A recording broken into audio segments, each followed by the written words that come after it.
Greetings and welcome to me in tarot. आज का हमारा टॉपिक है दिल से निकली बातें। ठीक है, बाकी हमारे सामने हैं 4 objects including the Fortune cookies and the tarot and the energy Oracle and love messages. ठीक है, तो हम करने वाले reading along with these 4 objects. देखते हैं रीडिंग कैसे आती है। Okay, let's continue. ठीक है, चलो सबसे पहले देखते हैं फॉर्चून कुकी से हमें क्या रीडिंग मिलती है। चलो भाई करते हैं कार्ड्स की शफलिंग। हियर वी गो।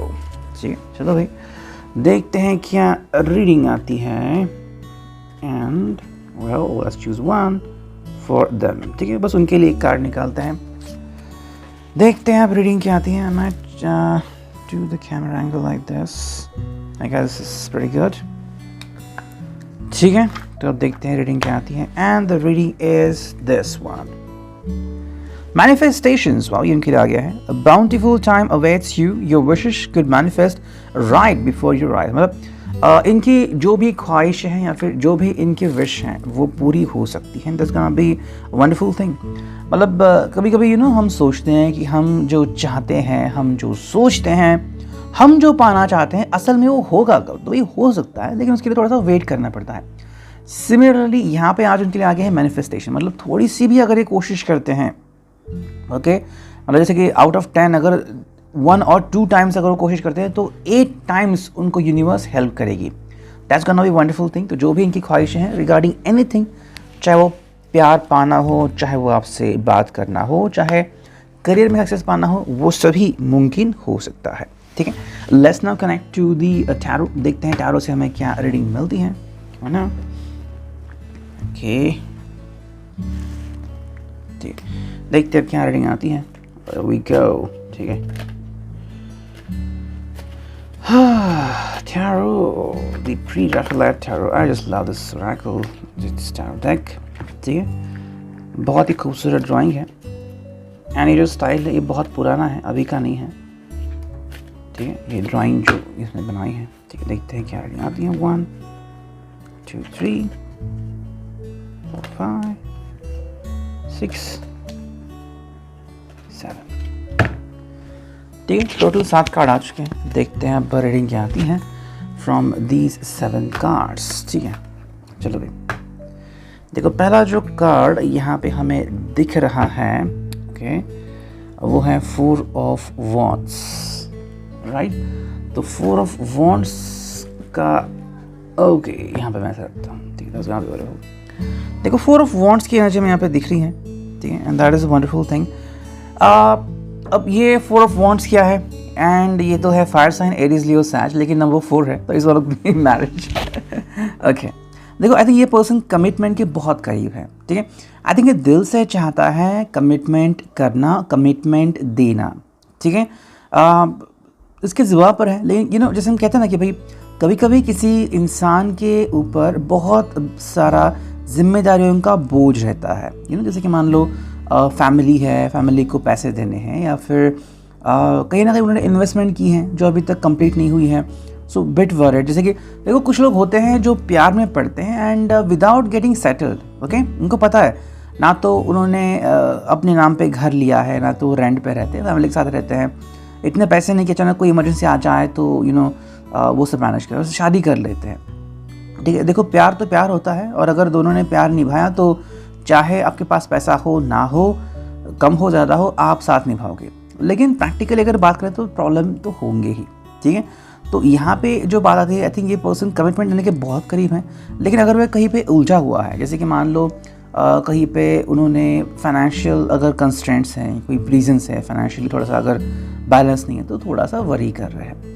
देखो इस पर्सन को आपको हर्ट नहीं करना है। ठीक है, ना ही ये पर्सन आपसे कुछ छुपा रहा है, ना ही ये पर्सन आपका फ़ायदा उठा रहा है। ये पर्सन आपको डायरेक्टली कह सकता है कि हाँ भाई ये है मेरी ज़िंदगी, I do really like you, I do really love you. लेकिन कमिटमेंट की अगर बात करें तो देखो कमिटमेंट का मतलब क्या होता है किसी किसी के लिए कि भाई हाँ भाई आपने एक बार कमिटमेंट दे दी मतलब किसी के और नहीं होंगे, ये तो अलग बात हो गई। यहाँ पे कमिटमेंट की भी बात नहीं है। अगर उनका दिल पक्का हो गया आपके बारे में तो the person will just think about you only, nobody else. ठीक है, लेकिन कुछ लोग होते हैं जिनका मतलब कमिटमेंट का मतलब होता है कि डायरेक्टली शादी और कुछ नहीं। तो यहाँ पे ये पर्सन जो है वो थोड़ा सा बेकरार हो सकता है। नेक्स्ट कार्ड हमें यहाँ पे दिख रहा है वो है 4 ऑफ सोर्ड्स। अगर हम इस पर्सन की बात करें फिलहाल तो इट्स 4 ऑफ सॉर्ड्स, तो इसका मतलब है जेमिनी, लिब्रा, एक्वेरियस का air sign. I think the person really need to get some arguments down, ठीक है। देखो आप दोनों की अगर रिश्ते की बात करें तो या फिर कहीं ना कहीं अगर फैमिली मैटर चल रहा है, थोड़ी फैमिली इशूज चल रहा है रिगार्डिंग प्रॉपर्टी हो सकता है, या फिर रिगार्डिंग व्हाट हिज और her mom could be saying in likewise, तो ऐसे में इनके लिए काफ़ी इंपॉर्टेंट है कि वो कुछ वक्त के लिए इन सब चीज़ों से दूर भाग जाएं, ठीक है। देखो कई बार क्या होता है ना कि हम आर्ग्यूमेंट्स में पार्टिसिपेट करते हैं। अब ये कोई कॉलेज का डिबेट सेशन नहीं है जहाँ पे आप पार्टिसिपेट करते हो और आपको मेडल मिलता है, नहीं। यहाँ पे आपकी जो एनर्जी है वो ड्रेन होती है।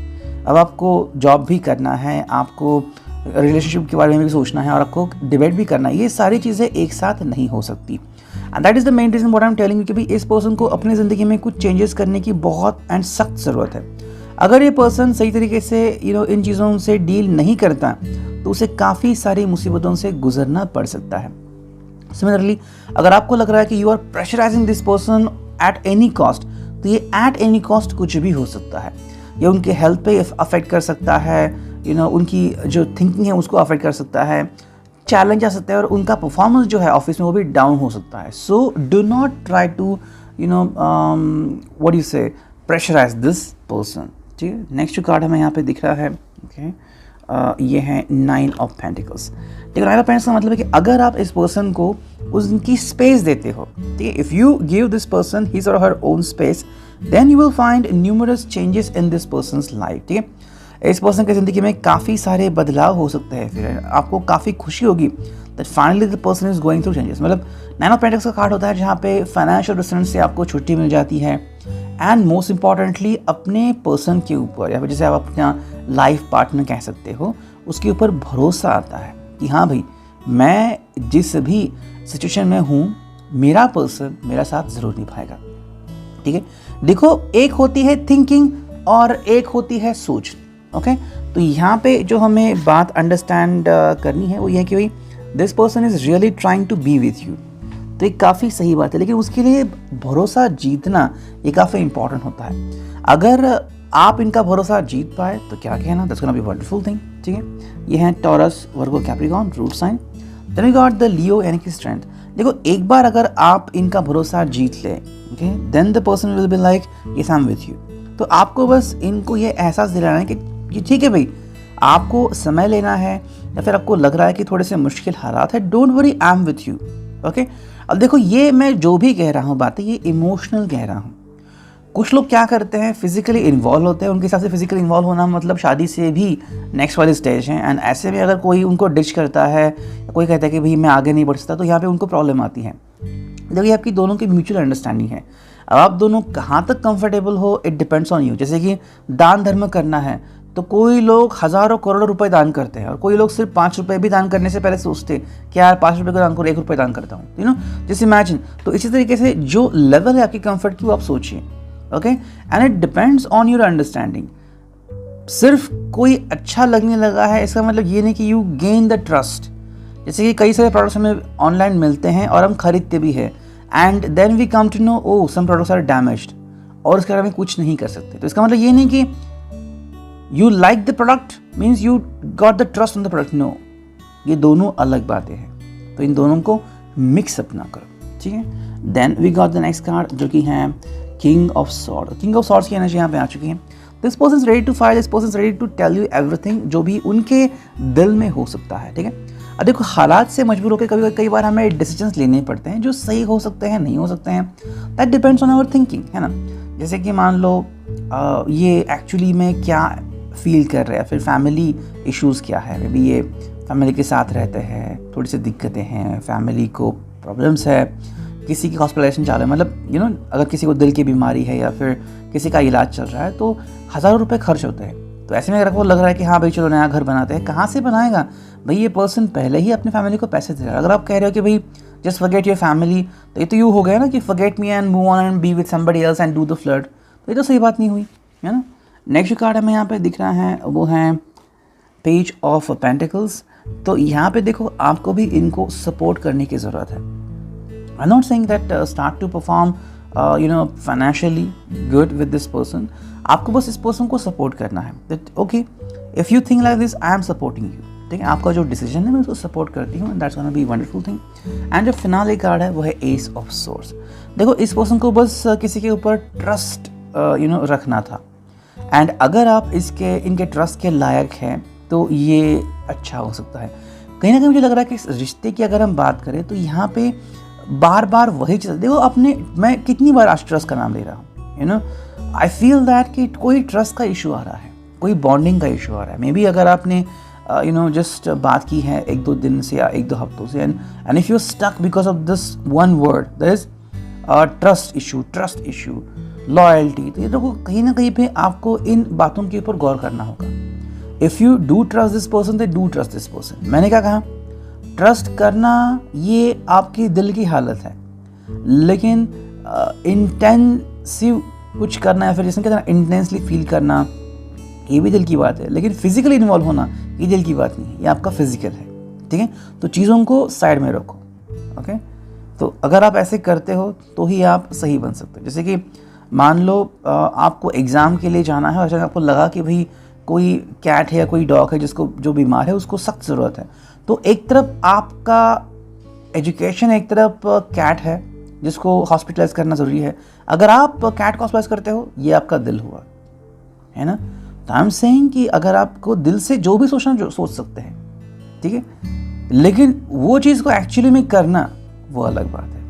रीडिंग रिगार्डिंग दी टैरो, और अब देखते हैं कि भाई एनर्जी ओरेकल से हमें क्या रीडिंग मिलती है। लेट्स कनेक्ट टू इट, ठीक है, करते हैं कार्ड्स की शफलिंग। हियर वी गो, देखते हैं क्या कार्ड्स आते हैं।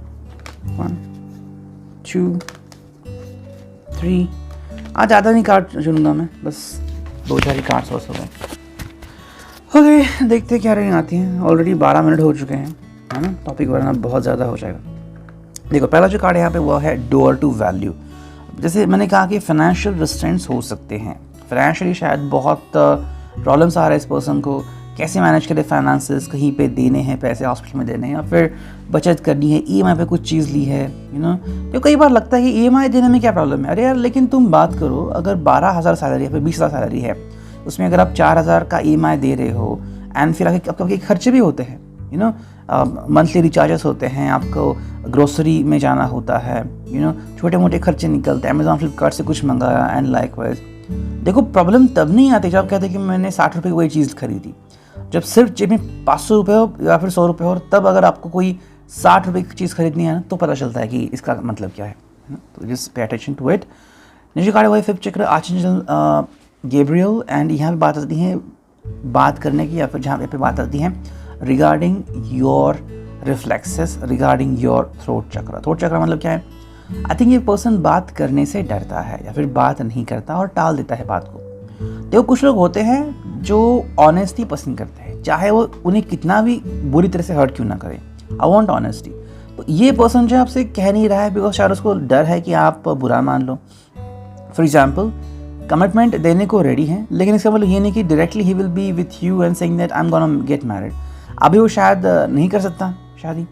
और कमिटमेंट का मतलब ये भी नहीं है कि भाई the person is going to be with you forever. Maybe शायद उसको ज़रूरत होगी फैमिली के साथ रहने की, कई बार आपको फ़ोन उठाएगा नहीं उठाएगा, दिक्कतें हो सकती है। तो ऐसे में अगर आपको लगा कि भाई कमिटमेंट करते फिर भी मुझसे बात नहीं करती, ये चीज़ें अलग हो जाती हैं। तो यहाँ पे क्या है, खुल के बात नहीं कर रहा है कि भाई कौन सा इशू है, फैमिली नहीं मान रही है, किसी की हालत ख़राब है, या फिर इसको अपने प्रोफेशन के ऊपर अभी फोकस करने की ज़रूरत है। तो what ever it could be, अगर ये फोकस करता है तो सोल्यूशन ज़रूर मिलेगा।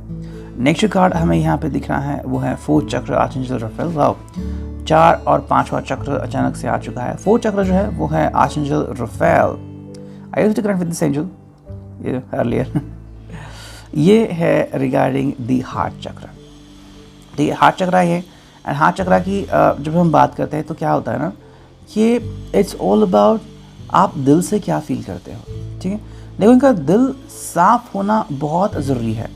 अगर आप अपना दिल साफ रखते हैं एंड आपको बताता है कि look at my heart, it's pure, okay, तो चीज़ें सही हो जाएंगी। तो दिल अगर इनका प्योर है, देयर इज नो प्रॉब्लम। अगर आप में से किसी को भी लग रहा है कि जिससे भी आप कम्युनिकेट कर रहे हैं वो अपनी दिल की फीलिंग्स आपसे छुपा रहा है, जैसे कि अब ये कैसे महसूस करोगे जब आप उनकी आंखों में देखते हो या फिर उनको छूते हो, उनका हाथ बस अपनी छुआ और वो अलग सी फीलिंग आ गई कि नहीं ये पर्सन ज़रूर कुछ छुपा रहा है, देन उनका जो ये हार्ट चक्र है वो डाउटेड है, वो क्लीन नहीं है, वो मैसअप है। ठीक है, नेक्स्ट कार्ड आ गया है फाइनल, वो है healer of the ages. Healer of the ages का मतलब है कि this person need to heal first. ठीक है, इनको भी कोई दिक्कत है, इनको भी कोई प्रॉब्लम है, तो इन प्रॉब्लम से पहले इनको खुद निपटना पड़ेगा। ये हो गया regarding the energy Oracle. And final देखते हैं लव मैसेजेस हमें क्या मिलते हैं। चलो करते हैं कार्ड्स की shuffling. Here we go. Okay, बस यहाँ से कुछ ही कार्ड हम चुनते हैं।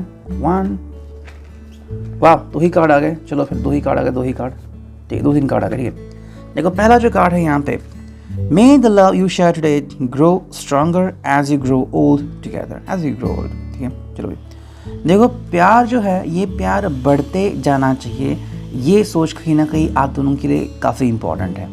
मतलब ये नहीं है कि भाई अभी आप ऐसे फील कर रहे हैं लाइक ऊटी चले गए या फिर you want to grow together, you want to fly together, नहीं ये तो भाई अभी कर सकते हो।